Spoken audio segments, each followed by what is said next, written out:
Okay, welcome to Lesson 6. Lesson 6 starts off with a discussion about undefined grouping games. And these are among the hardest category of games. The challenge with undefined grouping games is the lack of certainty. There are two sort of subtypes of undefined grouping games. Either completely undefined, where you're told some birds appear in a forest, some CDs are on sale, some types of fruit are on sale. Or partially defined grouping games where you know what either the floor or the ceiling is for the game. That is, in the game you must select at least a certain number or at most a certain number. But in both cases, the games rely heavily upon conditional rules and upon correctly diagramming those conditionals, including their inferences. So one of the things that we've focused on throughout the course is interpreting conditional statements properly and combining them in meaningful ways. These skills are very important during the grouping games, and in class, when we go over the diagrams for each of the games from Lesson 6, we'll talk heavily about what to pay attention to, what to look for in terms of sufficient and necessary conditions, and in terms of the chains. For now, I don't really have much to add beyond that for the logic game section. So if you want to practice the undefined grouping games, you're welcome to turn to the homework and practice those. Otherwise, we'll cover them in class together. With that, we'll turn to reading comprehension. Okay, so the reading comprehension section starts off with a brief discussion about diagramming passages. And I'm not really dogmatic about how you diagram your passages. I do recommend that you use a pencil instead of a highlighter just to avoid wasting time switching back and forth during the exam. Also, encourage you not to diagram too extensively. Try to be judicious about what you actually underline or bracket or circle. And then let the view stamp mnemonic guide what you pay attention to. Notate any place that you see a viewpoint or something where the author presents an argument. Pay attention to the structure, the tone, and the main point. Throughout the exam and throughout the reading comprehension passages, the most important thing is to focus on question indicators and to try and give yourself a head start in anticipating the kinds of things that the test is going to ask you about. So whatever you do in terms of diagramming, if you use a system you've been using for years or if you adapt it to one of our systems, just make sure that you are paying attention each time to how many of the questions you were able to anticipate, and that if you missed a question or didn't see it coming, that you go back and reread the passage and try to look for what were the clues or cues that the author responded to in choosing to ask something about that part of the passage. There's a secondary topic here for reading comprehension that gets into what we call diversity passages. Diversity passages are typically drawn from social sciences, although on occasion you may see a legal diversity passage. And the LSAT includes these for a very specific sort of agenda. If you've read the portion from the book for the reading comprehension diversity discussion, you've already learned what this purpose is, so I'm not going to spend too much time on that right now. Let me just briefly address it. Historically, standardized tests have often been accused of bias against particular underrepresented minority groups, and with respect to the LSAT, underrepresented minority groups include African American, Native American, Hispanic American, and female. There may be some other categories that would fit as well, although those are much less common. The question in your books from the SAT, the analogy question regarding runners in a marathon and in a regatta, the boats in a regatta, is a good example of unintentional bias on the test, where for that question, the SAT actually measured something other than verbal ability.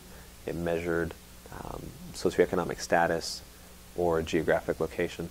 And the LSAT is explicitly a test of critical thinking skills, and they, for that reason, they stay away from topics that they feel don't measure critical thinking or that would arouse or provoke enough emotion that perhaps students would not think as clearly about them. So the topics tend to be fairly banal and non-objectionable on purpose. That's why you see a lot of topics about dinosaur extinction. There's not typically any extreme feelings about how the dinosaurs died out. But the test makers do at least two things to address the possibility of bias on the test. The first one is that they test all of their questions to see if there's any sort of differing impact on differing groups. That is, a question can be tossed out if high scorers among a particular segment of the population tend to do poorly on that question, or low scorers tend to do well on that question within a certain group. That reflects that the question doesn't measure what it's intended to measure. Another thing that test makers do is they include examples of explicit non-bias. One of the humorous ones is that for years, when the test makers included two people that were arguing, if one of them had a feminine name and one had a masculine name, the one with the masculine name was considerably more likely, 3 or 4 times more likely to be incorrect or to have a flaw in his logic than the one with the female name. Some of you may believe this simply reflects reality and that women are always right.